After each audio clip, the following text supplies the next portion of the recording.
مولانا محمد جمشید صاحب رحمت اللہ علیہ کے کمرے میں بیٹھا ہوا، رات کا وقت تھا۔ حاجی رحمت اللہ علیہ اس وقت پرہیزی کھانا، مچھلی کا شوربہ، ابلے ہوئے چاول کھا رہے تھے۔ گوادر کی سال کی جماعت آئی، مولانا جمشید رحمت اللہ علیہ کے پاس آئی سوات کے لیے۔ جب یوں جماعت کو یوں دیکھا، تفقد کے لیے جماعت آئی، ایک آدمی سے فرمایا اس کو باہر کر دو، اور روتا ہوا باہر چلا گیا۔ باقی جماعت پاس ہو گئی۔ ہمت نہ پڑی میرے عزیزو، ہمت نہ پڑی۔ بڑی مشکل سے حضرت جی کے پیر دبا کے پوچھا، میں نے کہا حضرت جی یہ بڑا دیوانہ، پتہ نہیں اس کا کتنا وقت لگا ہوگا، اسے جماعت سے کیوں نکال دیا؟ فرمایا میں نے اس کے چہرے کو دیکھا، داڑھی بھی تھی، ٹخنوں سے شلوار بھی اونچی تھی، اس کے میں نے قمیض کو دیکھا، چورس دامن نہیں گول دامن تھا۔ میں نے کہا جو لباس سنت کا پہچان نہ سکا وہ نبی کی پہچان جا کے کیسے کرائے گا؟ دوستو مسلمانوں، تم نبی کا کردار نہیں اپناؤ گے تو کون کردار اپنائے گا؟ ساری رپورٹیں جا رہی ہیں، تمہاری انٹیلیجنس کی طرح فرشتے سارے انٹیلیجنس، سی آئی اے رپورٹ، ایس ٹی ڈی فرشتے سارے کوریج کر کے حضور کے روزے میں لے کے جا رہے ہیں۔ کملی والے آج پورے محلے میں ایک نے بھی تیرے طریقے کو قبول نہ کیا۔ ہم نوجوانوں کی محفل میں جا کے بیٹھے، چائے کے ہوٹلوں پہ گئے، اللہ اکبر ڈبو سنوکر پہ گئے، فرشتوں نے جا کے کہا ہوگا ہم عورتوں کے درمیان جا کے بیٹھے۔ ہر کوئی کہہ رہا تھا امریکہ والے تو بڑے اچھے ہیں، انگلینڈ والے تو بڑے اچھے ہیں، مغربی ممالک کے اندر جانوروں کے ساتھ بھی اچھا برتاؤ کیا جاتا ہے۔ گنبد خضرا میں کی لوگ جس مرضی عقیدے سے ہو، میرا عقیدہ تو حیات النبی کا ہے، ہو کے بھر بھر کے رو رہا ہوگا اور کہہ رہا ہوگا ظالمو 13 سال چکی کے اندر پس کے میں تمہیں قرآن سنا کے آیا، آج الماریوں میں قرآن پڑھا، رو رہا ہے، کہتا ہے پھر بھی امریکہ کا طریقہ اچھا۔ اے ظالمو مرنے سے پہلے توبہ کر لو اور کو طریقہ امریکہ کا اچھا نہیں، طریقہ محمد الرسول اللہ کا اچھا۔ حاتم تائی عیسائی تھا، بیٹی بھی عیسائی تھی، عدی بن حاتم بھی عیسائی۔ حضور کے دربار میں عدی بن حاتم آئے، حضور نے دیکھا اللہ اکبر سردار کا بیٹا آیا، حضور نے کندھے سے نبوت والی چادر اتاری۔ جریر بن عبداللہ کے لیے بھی آپ نے چادر اتاری تھی، بس انہیں بیٹھنے کی کئی جگہ نہ ملی، حضور نے چادر اتار کے یوں کر کے پھینکی، فرمایا اپنے نیچے بچھا کے بیٹھ جا۔ اللہ اکبر، نئے نئے مسلمان ہوئے تھے، چادر کو لپیٹ کے اپنے سر پہ رکھ کے رونا شروع کر دیا کہ محمد پیروں میں رکھنے کے قابل نہیں، سر پہ اٹھانے کے قابل ہے۔ آج لوگوں جو چادر سر پہ صحابہ اٹھائے پھرتے تھے، پیروں تلے روک کے کہتے ہم نے کون سا گناہ کیا ہے؟ عدی بن حاتم کی ہمشیرہ حضرت فسانہ قید ہو کے آ گئی، حضور علیہ السلام نے 2 پیشکشیں کی۔ آپ نے فرمایا میں تجھے کسی کے گھر نہیں رکھوں گا، اپنی فاطمہ کے گھر رکھوں گا، فاطمہ بڑی بیٹی، تجھے چھوٹی بیٹی بنا کے رکھوں گا، پہلے میری 4 تھی اب میری 5 ہو گئی، کلمہ پڑھ لے اللہ اکبر، میں کسی صحابی کو نہیں دوں گا، اپنے پاس رکھوں گا، جب تجھے باپ یاد آئے مجھے ابا کہہ دیا کر۔ وہ کہنے لگی مجھے میرے گھر جانا ہے، نہ میں فاطمہ کو بہن مانتی ہوں نہ تجھے ابا مانتی ہوں۔ 3 دن کے بعد صحابہ اکرام سے آپ نے فرمایا میرے صحابہ اسے باحفاظت جیسے ہیرے کی حفاظت کرتے ہو ایسے چھوڑ کے آنا۔ جب صحابہ اکرام لے کے حاتم تائی کی بہن بیٹی کو جانے لگے، حضور نے فرمایا صحابہ ایسے جانا جیسے آنکھیں بند کر کے جا رہے ہو، رب کعبہ کی قسم ہے اگر اس کے پیروں پر بھی تمہاری نظر پڑ گئی محمد کی نبوت والی پگڑی پہ قیامت تک کے لیے انگلی اٹھ جائے گی۔ صحابہ اکرام کہتے آنکھیں بند کر رہے تھے، سر جھکے ہوئے تھے، راستے میں حاتم تائی عدی بن حاتم کی بہن حضرت فسانہ کہنے لگی تم اندھے تو نہیں ہو؟ اللہ اکبر، صحابہ اکرام کی چیخ نکلی، کہنے لگی حضور کا فرمان سن کے آئے ہیں، آپ نے فرمایا نگاہ اٹھاؤ گے محمد کی چادر پہ دھبا آ جائے گا۔ جب عدی بن حاتم کے پاس محل کو پہنچایا گیا، وہ منہ میں انگلی دے کے کہنے لگا ہائے لٹ گئی ہوگی، ہائے لٹ گئی ہوگی۔ کہنے لگی خبردار خبردار، انہیں لٹیرے نہ کہنا، یہ تو عزت کے محافظ ہیں۔ عدی بن حاتم کہنے لگا 4 دل کے اندر رنگ ان کا کیسا چڑھ گیا۔ سنو، کہنے لگی عدی حاتم میرا ابا ایک جگہ تجھے کھڑا کرتا، ایک طرف محمد کے غلاموں کو کھڑا کرتا اور سفر دور کا ہوتا.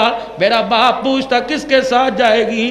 بھائی میں تجھے پرے ہٹا کے نبی کے یاروں کے ساتھ چلی جاتی. اللہ اکبر. کہنے لگے اچھا یہ تو بھائی میں تمیز ہے. ایک طرف میرا ابا کھڑا ہوتا, دوسری طرف فاطمہ کا ابا کھڑا ہوتا. دنیا کہتی کس کے قدموں میں بیٹھے گی کہ میں اپنے باپ کو چھوڑ کے فاطمہ کے باپ کے قدموں میں بیٹھ جاتی. اور میں کہتی دنیا کے اندر بڑے بڑے غیرت والے نظر آئے, آمنہ کے لال سے بڑا مجھے غیرت والا نظر کوئی نہیں آیا. کافر جس کی تعریفیں کر کے چلے گئے, وہ لوگوں آج مسلمان ہو کہ اس کے طریقوں کے جنازے گھر سے نکال رہے ہو, پھر کہتے ہو کرونا وائرس کیوں آ گیا, پھر کہتے ہو معیشت کیوں تباہ ہو گئی. اور عمران خان کی کیا جرت ہے پیٹرول مہنگا کرے, یہ تو عرشوں سے فیصلے ہو رہے ہیں. ظہر الفساد فی البر والبحر بما کسبت ایدی الناس. جیسے اعمال آسمان پر جا رہے ہیں فیصلے ویسے ہی زمین پر آ رہے ہیں, ویسے فیصلے. حجی مولانا الیاس صاحب رحمت اللہ علیہ, مولانا محمد یوسف صاحب رحمت اللہ علیہ اپنے ابا کے پاس آ گئے اور آ کے کہنے لگے ابا جی کیا بات ہے, 4 دن ریٹ سبزی کا ایک, 8 دن کے بعد اللہ وہی سبزی اتنی مہنگی. 4 دن پھل کا ریٹ, گوشت کا کچھ ریٹ ہوتا ہے, 8 دن کے بعد بڑھ جاتا ہے. مولانا فرمانے لگے بیٹے اصل بات یہ ہے اللہ کے دربار میں ایک ترازو ہے جس کی دستی اللہ کے ہاتھ میں ہے. ترازو کے 2 پلڑے ہیں, ایک پلڑے میں امت کے اعمال ہیں, دوسرے پلڑے میں استعمال کرنے والی چیزیں ہیں. جب انسان نیک عمال کرتا ہے تو آسمانوں پر اعمال کا پلڑا بھاری ہوتا ہے, چیزوں کا ہلکا ہو جاتا ہے, تو اللہ زمین پر چیزوں کے ریٹ گرا دیتا ہے. جب انسان کے اعمال جانوروں سے بدتر ہو جائے, کیسے بدتر ہو جائے, افلا ينظرون الى الابل كيف خلقت. یہ اونٹ اللہ کو کہتا ہے یا اللہ ٹھیک ہے تو نے مجھے جیسا بنایا تیرا شکر ہے, انسان کو سب سے اچھا بنایا, پھر بھی کہتا ہے مولا تو نے کیا کر دیا. اونٹ کہہ رہا فلا ينظرون الى الابل كيف خلقت. اے اللہ تیرا شکر ہے تو نے مجھے اونٹ بنایا, پروردگار عالم بکری نہیں بنایا. بکری کہتی اللہ تیرا شکر ہے تو نے مجھے بکری بنایا, کتا نہیں بنایا. کتا کہتا اللہ تیرا شکر ہے تو نے مجھے کتا بنایا, خنزیر نہیں بنایا. خنزیر سور کہتا ہے اللہ تیرا شکر ہے تو نے مجھے خنزیر بنایا لیکن بے نمازی نہیں بنایا ہے. کیوں؟ مولا اپنی طرف سے بات کہی. علماء اکرام بیٹھے ہیں, خدا کا قرآن کہتا اولئک کالانعام, جو اللہ کا نہیں بلتا جانور ہے, بل ہم اغل, جانوروں سے بھی بدتر ہے. جانوروں میں جانور کتا, کتے سے بدتر سور ہے. اللہ فرماتے ہیں جو سجدہ کر کے نہیں دکھاتا, سور کی تو عزت ہے, بے نمازی کی اتنی بھی عزت میرے پاس کوئی نہیں ہے. میرے عزیزوں جب انسان اللہ کے آگے بیزتا ہو گیا, نہ حکومتوں سے عزت ملے گی, نہ بیوی سے عزت ملے گی, نہ اولاد سے عزت ملے گی, نہ ماں باپ سے عزت ملے گی, نہ یار عزت کرے گا, نہ دوست عزت کرے گا, نہ اولاد عزت کرے گی. جب اللہ کی نگاہوں میں عزت والا ہو جائے گا تو خدا کی قسم رینگنے والی کیڑی بھی تیرے سے ڈر کے بھاگ جائے گی. جب انسان کے اعمال ہلکے ہو جاتے ہیں, اللہ اکبر, پھر آسمان کی طرف اعمال جاتے ہیں, وہ اعمال والا پلڑا ہلکا ہو جاتا ہے, چیزوں والا بھاری ہو جاتا ہے. میرے عزیزوں دنیا کہہ رہی ہے 2 نمبری نہیں کرے گا, جھوٹ نہیں بولے گا, جھوٹی قسمیں نہیں اٹھائے گا, پلے گا کہاں سے؟ پوچھو علماء اکرام. آپ علیہ السلام نے فرمایا 3 شخصوں میں ایک شخص ایسا ہے جسے قیامت کے دن اللہ رحمت کی نگاہ سے دیکھنا گوارا نہیں کرے گا. وہ شخص کون ہے؟ دکان پر سودا لینے چلے جاؤ, یقین جانو پرچون والا بھی قسمیں اٹھا رہا, کپڑے والا بھی قسمیں اٹھا رہا, سونے والا بھی قسمیں اٹھا رہا. اللہ کی قسم یہ آپ کے لیے اتنے کا پڑتا نہیں, لیکن آپ کے لیے اتنے کا. حضور نے فرمایا مقدر تیرے ملے نہ ملے قسمیں نہ اٹھا. جو قسمیں اٹھا کے سودا بیچے گا قیامت کے دن اللہ اس کی طرف رحمت والی نگاہ سے دیکھنا گوارا ہی نہیں کرے گا.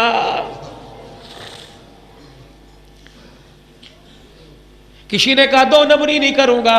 عبداللہ بن عباس رضی اللہ تعالیٰ عنہ حرم میں بیٹھے ہوئے, حاجیوں کا ایک وفد آیا, کہنے لگا حضرت جی یہ حاجی احرام باندھ کے گھر سے نکلا تھا، اس کا انتقال ہو گیا، ہم نے غسل دیا، حج کے مسافر کو غسل دیا، اسی احرام کے اندر کفن دیا، 3 جگہ قبر اس کی بنائی، تینوں جگہ کالے رنگ کا ناگ نکل آیا، وہ اس کو اندر ڈالنے نہیں دیتا۔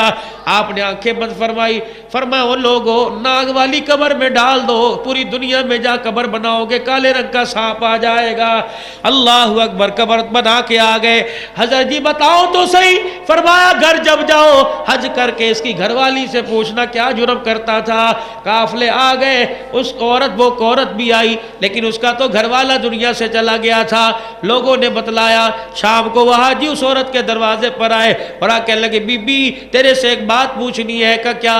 کہ تیرے گھر والے کو دفنانے لگے، کالا سانپ نکل گیا، ہوکا کھایا، زمین پہ گری، اٹھ کے بیٹھی، آنسوؤں کو پونجا صاف کیا، کہنے لگی یہ تو اس کے ساتھ ہونا ہی تھا، میں تو اسے منع کرتی تھی لیکن باز نہیں آتا تھا۔ کیا؟ کہ اناج کا تاجر تھا، ہول سیل کام کرتا تھا، دکان پہ سیمپل رکھے ہوتے، گودام کے اندر سامان ہوتا، دکان پہ گاہک آتا، اسے چیز دکھاتا، کہتا تھیلے کے اندر 50 کلو یا 45 کلو ہے، تھیلے کے اندر اتنے پیسے لیتا، پھر جب وہ تھیلا بیچ دیتا اپنے ملازم کو اشارہ کرتا جا گھر سے اٹھا دے، ملازم کہتا ہونے لے کے آیا، گھر آتا تھیلے کا اوپر سے منہ کھولتا، 2 کلو اناج نکال کے 2 کلو مٹی ڈال دیا کرتا تھا۔ اللہ اکبر، اس نے خدا کی مخلوق کو دھوکہ دیا، اللہ نے قبر کے لیے زمین کو ہی تنگ کر دیا۔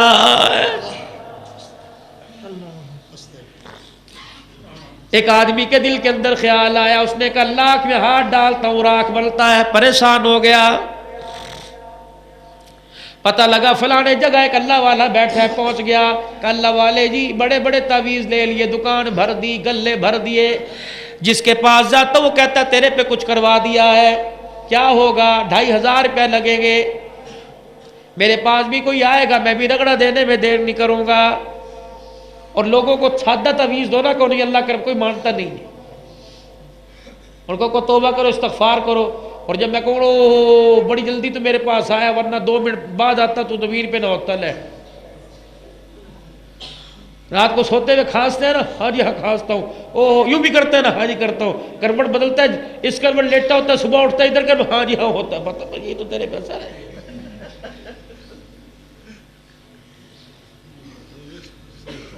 یہی تو تیرے پہ اثر ہے۔ ڈرونے خواب آتے ہیں نا، جو چلتا ہے پیچھے جو خوف نظر آتا ہے کوئی چیز چل رہی ہے، میں نے کہا چل دی مصیبتیں چل رہی میرے پیچھے، بلو جی انشاءاللہ تعالیٰ کہیں اور جانے کی ضرورت نہیں پڑے گی، بس میں اپنا سمجھ کے میرا نمازی ہے، میں زیادہ نہیں کرتا، بس 4000 روپے لگیں گے بیٹے، بس انشاءاللہ تیرا سارا جادو دے۔ اس اندھی قوم کا کیا کہوں، آپ کی بات نہیں کرتا، بہت معتبر لوگ ہو، لیکن اس قوم کا تو اللہ ہی حافظ ہے۔ سبزی بیچنے والا فقیر کہتا اللہ دے ناتے روٹی دے، اسے دکھا رہے بابا جی میری قسمت کا حال بتا لے، اگر وہ قسمت کا حال جانتا تو تیرے دروازے سے ایک روٹی مانگنے آتا۔ اگر میرے چاند اللہ اکبر اگر وہ لوگوں کے بھلے کرتا تو کیوں کہتا کر بھلا ہو بھلا۔ تجھے تعویذ ایسا دے رہا ہے کہ دنوں میں کروڑ پتی ہو جائے گا، تجھے کہہ رہا ہے کوئی ٹوٹی جتی ہے تو مینوں دے دے، لے بیٹے منہ تیرا۔ بابا جی کو ہے بات ماننے کی کہ پرانے کپڑے دے پا کے تجھے ثواب ملے گا، اور اسے کہہ رہے انشاءاللہ تجھے اگلے سال حکومت ملے گی، لے۔ قاری محمد حنیف صاحب رحمۃ اللہ علیہ کے پاس ایک آدمی آیا، کہا جی تعویذ دے دو، فرمایا بیٹے تعویذ میرے سر کرتے تو میں وزیر اعظم کی کرسی پہ نہ بیٹھا ہوتا، میں سائیکلوں میں بیٹھ کے تقریریں کرنے تھوڑی جاتا میں۔ تعویذ علاج کی حد تک صحیح ہے بس، لیکن الحمدللہ جتنے سارے یوں کر رہے، ہر ایک کے خصے میں گلے میں پڑا ہوگا، کہیں نہ کہیں چھپا رکھا ہے، میرے بھی نکل آئے گا کہیں نہ کہیں، بڑے لوگ دے دیتے ہیں۔